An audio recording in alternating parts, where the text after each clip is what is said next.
ब्रह्मनाथ। ओ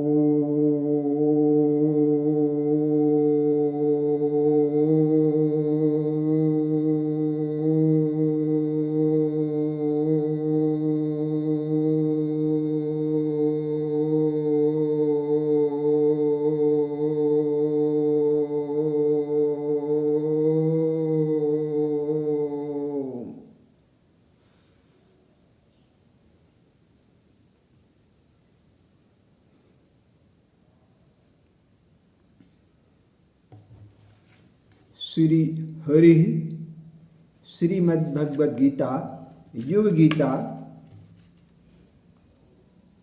प्रथम अध्याय विषाद योग। विषाद योग, विषाद मीन्स चिंता।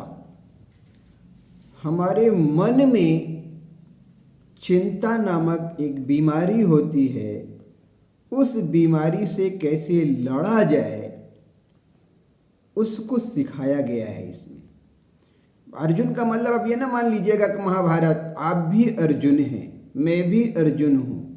इस पृथ्वी पर जो भी क्रीचर, जो भी प्राणी दिख रहा है, चाहे वो वनस्पति हो या चलता हुआ कोई भी जीव हो, वो सब चिंता से ग्रसित हैं। क्यों ग्रसित हैं? क्योंकि उनको भोजन चाहिए और मानव को तीन चीज़ें बहुत ही आवश्यक हैं: रोटी, कपड़ा, मकान और सम्मान। रोटी, कपड़ा, मकान और सम्मान, और उसके बाद सत्य की खोज। सत्य माने the discovery of immortality. The discovery of immortality, अमरता का रहस्य। ये भी जानना मानव के जीवन का चरम लक्ष्य है। How to know the secret of immortality, मृत्यु का रहस्य कैसे जाने, इसी का नाम अध्यात्म विद्या है। अध्यात्म विद्या का मतलब ये नहीं है कि हम गए मंदिर, पूजा कर लिया, गायत्री मंत्र पढ़ लिया, फूल चढ़ा दिया, धूप दीप अगियार, जी नहीं। ये सब तो प्राथमिक चरण हैं, इसके फर्स्ट स्टेप हैं। ये सब बेसिक चीज़ें हैं। जैसे हम विद्यालय में जाते हैं तो पढ़ते हैं A for Apple. Apple means सेब। अब किताब में एप्पल का चित्र बना हुआ है। चित्र देखने से तो मेरे पेट में एप्पल आ नहीं जाएगा। एप्पल अलग चीज़ है और वो किताब में जो चित्र बना हुआ है, पिक्चर बनी हुई है, वो अलग चीज़ है। तो किसी भी पुस्तक में जब शेर देखता है बच्चा, तो उसके दिमाग में शेर की इमेजिनेशन, शेर की कल्पना आती है और उस कल्पना से उसको जानने की उसके अंदर इच्छा होती है और फिर उसको प्राप्त करने की वह इच्छा करता है। तो मन से इच्छा उत्पन्न होती है और इच्छा हमें कर्म करने के लिए विवश करती है और कर्म के द्वारा हम चरम ज्ञान के चरम तक पहुँचते हैं। एक ही तन है, एक ही शरीर में एक व्यक्ति कलेक्टर है, एक व्यक्ति चीफ मिनिस्टर है, एक व्यक्ति प्राइम मिनिस्टर है, एक व्यक्ति प्रेसिडेंट ऑफ अमेरिका है, एक व्यक्ति prime minister of United kingdom England है, एक व्यक्ति ऐसा भी है जो निराकार है, जो दिखाई नहीं देता, जो पूरी पृथ्वी, चांद, सूर्य और अनंत सितारों को चला रहा है। वो भी व्यक्ति ही है, हमारी आपकी तरह से है, कोई अलग नहीं है, लेकिन हमने उसको देखा नहीं है, इसलिए हम परेशान हैं। और जब तक उसको नहीं देख लेंगे तब तक हमें शांति नहीं मिल सकती। पैसा मिलेगा, धन मिलेगा, मकान मिलेगा, पद मिलेगा, प्रतिष्ठा मिलेगी, लेकिन चिंता का हरण नहीं होगा। तो उसके लिए हम ये मंत्र क्यों पढ़ते हैं? मंत्रों को, जैसे आप कपड़ा धोने के लिए साबुन का प्रयोग करते हैं, तो उसी तरह से मन को धोने के लिए इसका हम प्रयोग करते हैं। दूसरा श्लोक है श्रीमद् भगवद गीता द्वितीय श्लोक प्रथम अध्याय का विषाद योग, जिसमें हमारे शरीर में चिंता जड़ी हुई, उस चिंता नामक दैत्य को मारने के लिए। मारने के लिए क्या, मार तो सकते नहीं, जीतना है उसको, जीतना है, उसके सामने सरेंडर होना, जीतना है। मार तो आप कभी नहीं पाएंगे। चिंता कभी मरने वाली चीज़ है ही नहीं, वो भी परमपिता परमात्मा की रचना है, तो कैसे मरेगी। तो दृष्टा तु पांडवानीकम व्यूढ़म दुर्योधनस्तदा आचार्य मुख संगम्य राजा वचनम ब्रवीत। संजय बोले, उस समय राजा दुर्योधन ने व्यूह रचना युक्त पांडवों की सेना को देखकर और द्रोणाचार्य के पास जाकर यह वचन कहा। अब द्रोणाचार्य कौन है? द्रोण माने भी चक्र भी होता है, सर्किल, सर्किल। अब आप सर्किल बनाइए कभी भी, तो सर्किल बनाने के लिए आप रेडियस से सर्किल बनाएंगे, लेकिन जो व्यास होता है, व्यास क्या होता है? व्यास भी एक जीवा है, लेकिन केंद्र से हो करके जाने वाली सबसे बड़ी जीवा है। और आप देखते हैं ना कि बड़े बड़े प्रवचनकर्ता व्यास पीठ पर ही बैठते हैं। त्रिज्या पर क्यों नहीं बैठते हैं? व्यास पर क्यों बैठते हैं? क्योंकि व्यास का मतलब होता है कि हमारे और आपके बीच में संपर्क कैसे स्थापित होगा।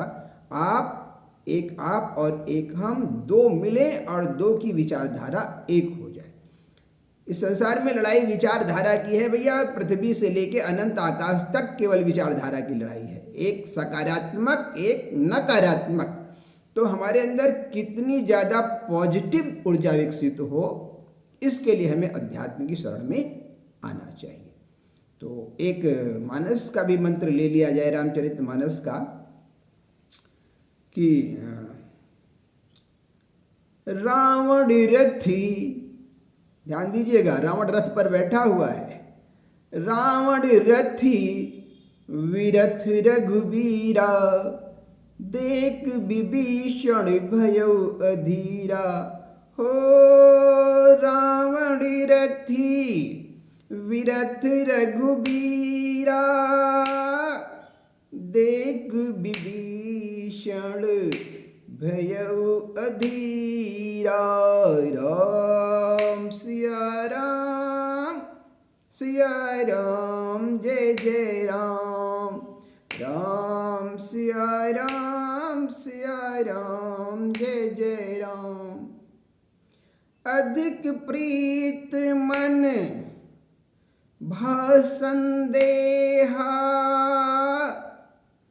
बंदी चरण कह सहित स्नेहा। यहाँ भी देखिए मन आ गया, मन आ गया तो मन चेतना का परमाणु है। परमाणु किसे कहते हैं? परमाणु किसी भी तत्व का वह सूक्ष्मतम कण है जो रासायनिक क्रिया में भाग तो ले सकता है, लेकिन वह स्वतंत्र है, आजाद है, फ्री है। और उसी परमाणु की स्वतंत्रता का नाम ही मोक्ष है। उसी परमाणु की स्वतंत्रता का नाम ही भगवान बुद्ध का साल्वेशन है। इसके अतिरिक्त मोक्ष और संन्यास कुछ भी नहीं है। उस परमाणु को हम जाने, और वो परमाणु धीरे धीरे धीरे बढ़ता है तो पुरुषोत्तम शरीर आ जाता है। ये जो भगवान श्री कृष्ण का शरीर है, ये पुरुषोत्तम शरीर है। भगवान महाकाल, भगवान शिव का शरीर पुरुषोत्तम शरीर है। इसके अतिरिक्त मैया काली का शरीर भी पुरुषोत्तम शरीर है, माँ का शरीर भी पुरुषोत्तम शरीर है। तो सृष्टि में तीन बहुत महत्वपूर्ण होते हैं, एक माता, एक पिता, और उसके बाद सतगुरु। और सबसे बढ़िया सतगुरु आपको बता दूं तो अर्धांगिनी होती है।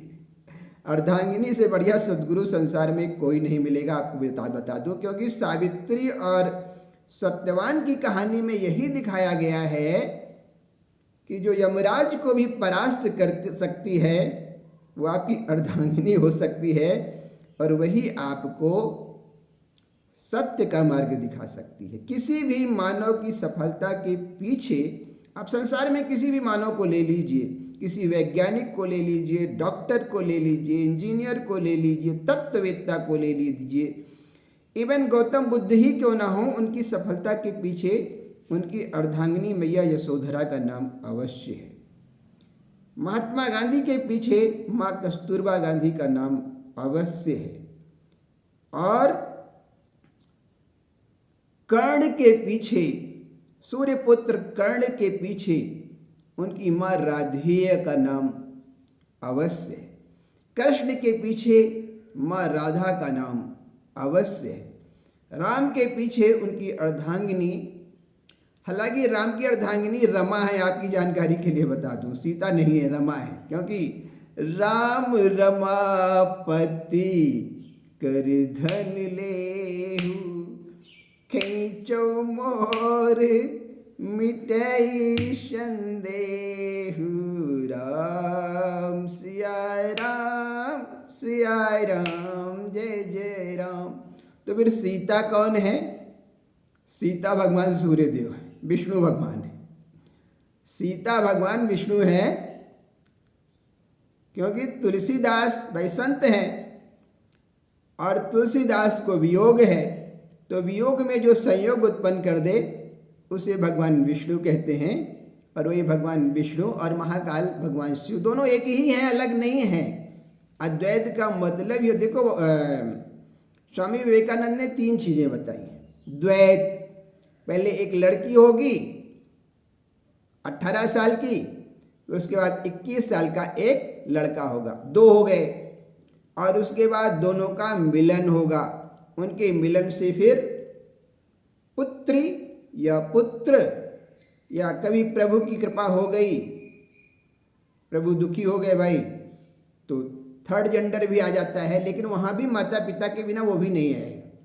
तो माता और पिता, और सबसे बड़ा सद्गुरु, परम पिता भी जब सद्गुरु बनते हैं तो माँ के रूप में ही बनते हैं। आपकी जानकारी के लिए बता दूं, सबसे बड़ा सद्गुरु माँ के रूप में बनते हैं। और अगर लड़की है, साध्वी है, तो उसके लिए फिर पति के रूप में भी आते हैं।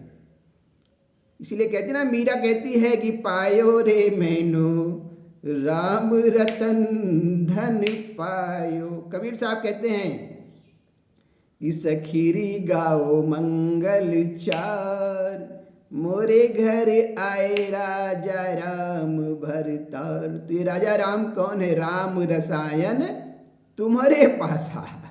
राम एक रसायन है, राम एक रसायन है। उस रसायन में जिसमें हमारे क्रोमोसोम्स होते हैं, वही राम है।